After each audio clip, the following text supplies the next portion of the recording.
bank interest rate is very low. So Tobin, the same Tobin Q value, the same person, alright, says that instead of putting money in the bank, you put your money actually as financial assets, stocks and bonds. Okay, that is our FA. Right, but the thing about putting them as FA is although their returns are higher, but there is more risk and uncertainty. Okay, so this model in fact wants to find out, okay, we prefer to hold financial assets. They pay us better returns, but there's risk. But we cannot hold all our wealth as financial assets. We still need money to spend.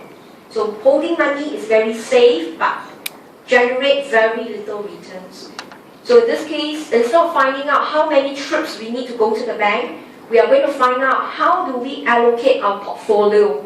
How much to hold as FA, how much to hold it as money. That is what the Tobin's model is about.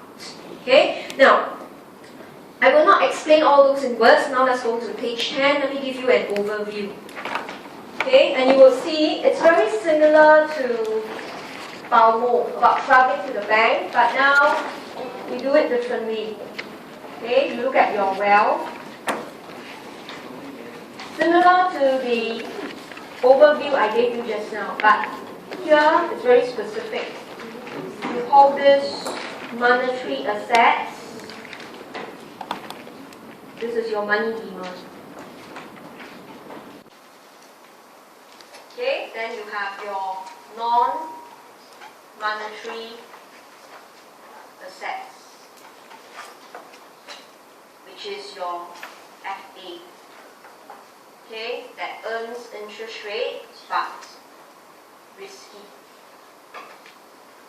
So Tobin gave them very specific name. They call them your portfolio. Portfolio means this is the range of monetary versus non-monetary assets. Okay, so let's say over here was 10,000, over here was 40,000. So your initial money demand was 10,000. Okay, and the rest of your wealth, you count it as 40,000 financial assets. Could be bonds, could be shares, could be stocks, etc. Okay, so this is what Tobin says. If you need to spend money, right? Okay. Initially, money demand was 10,000, but now if money demand increases to 20,000, you need 20,000 cash. Initially, you only have 10. So what do? You must convert, right, your FA into money. You must sell away your financial assets. You must liquidate your fixed deposit. You must liquidate your bonds. You must sell away your bonds. And you must sell away all other kinds of financial assets. But when you do that, two things happen. Very naturally, you could see you will again forego interest rate. You can't earn it. Right? You took out your fixed deposit. You forego the remaining interest rate. And not only that, you will also incur transaction costs.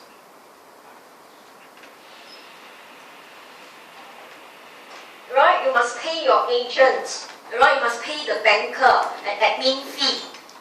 Okay? There is admin charges of selling away your portfolio.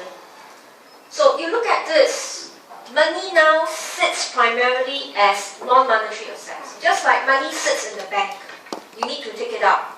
Now you need to sell away your FA. So the concept is the same. Alright, the concept is exactly the same, that if you convert your FA into money, means your money demand goes up, you incur interest rate and you incur a transaction cost. Okay, so in this case we don't reteach all over again, but you could see, look at your equation 6. They are exactly the same. I'll write down for you. Versus just now was I times y over 2n plus tc times the n. That was number of trips to the bank. But now, instead of saying to the bank, you want to look at number of times, alright, you convert your non-monetary assets, convert your FA into money. So conceptually, they are the same. How much money we hold? Alright, y over 2n. Then here became y over 2c. But this tells you, if this is the amount of money you converted, you cannot earn this interest rate I. So there is actually just a new term called C, which is given in page 9. N is the number of trips to the bank. C is the number of times you convert FA into money. Okay, so in this case, if you put them side by side, they're exactly the same. So what do you do to your total cost? Again, you want to minimize it. In other words, you must differentiate your total cost with respect to C. Number of times you convert FA into money. Okay, and set the differential to 0. Right, then again, substituting it into the money demand function. This is exactly equation 4. Look at the function again. It's the same. Whether you put money in the bank or you put money, right, as financial assets, you have to take out money from the bank or you have to convert FA into money. How much is your money demand function? Y, the income you have, which is your wealth in this case, times your TC, your transaction cost, divide by 2 times the interest rates. Right? So because they share exactly same equation, except one is N, number of trips to the bank, the other one is C, how many times you sell. Okay, we call this the Balmer-Tobin model. So I don't explain Tobin's model in depth, because in the exam you have a choice. If given a choice, you should do banks, because you are more familiar about traveling to the banks. So if you can do the banks one very well, just replace the N by a C, that's all. Alright, okay, so in this case, the money demand function was exactly the same. Y times TC over 2I. Okay, Y times TC over 2I. So you can imagine. Alright, let's look at the case.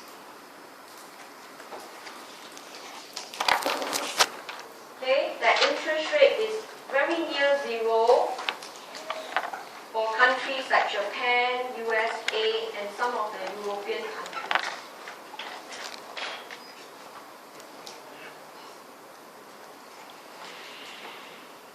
What would happen if you substitute into the money demand function?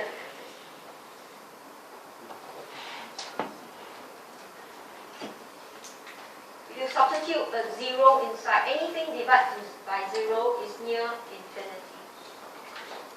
Right? So that's why when times are bad, okay, not only you don't spend money, you even hold it. And if money is in our hands, it's not good. Right? Money must be in the banks, because we know the banks will use it to generate loans and lend to firms. But now you could see the Balmer-Tobin model even further highlights to us, especially the Tobin's model.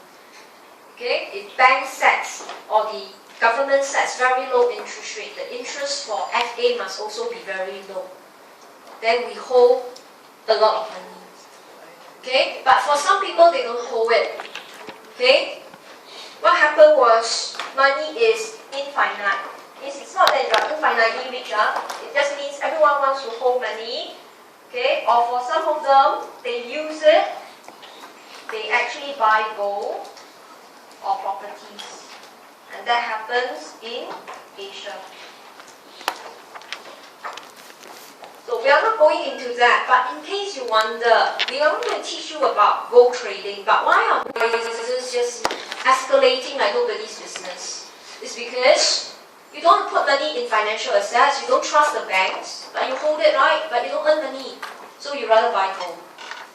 Okay? You rather buy gold. So can you imagine gold prices used to be 25, went to 32, 52, now 60 plus. It's the same gold. Nothing more. Right? And yet there's even secondary market. So it's very dangerous. Or we could see some of the funds flow into Asia. They buy out our properties.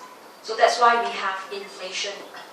Okay, when I actually do review ADARs and capital mobility, we will see that. So this model is not obscure, it's relevant to us. Just that we don't see these rich people holding their cash. They redirect it out of the country. Right? So, you have heard, okay? There definitely is a change in the chairman of Federal Reserve in US. Right? So, if this lady says interest rate will pick up, you could see all the funds will flow back into US. And that is a safer sign. Okay? But she may still practice near zero interest rate for the benefit of the firms first. Right? You want to push the firms to spend. But zero interest rate or near zero interest rate is very bad for financial market. So the market takes a long time to recover. Okay, alright, so that was about money demand. So in summary, you could see, right, as what we would discuss in page 11,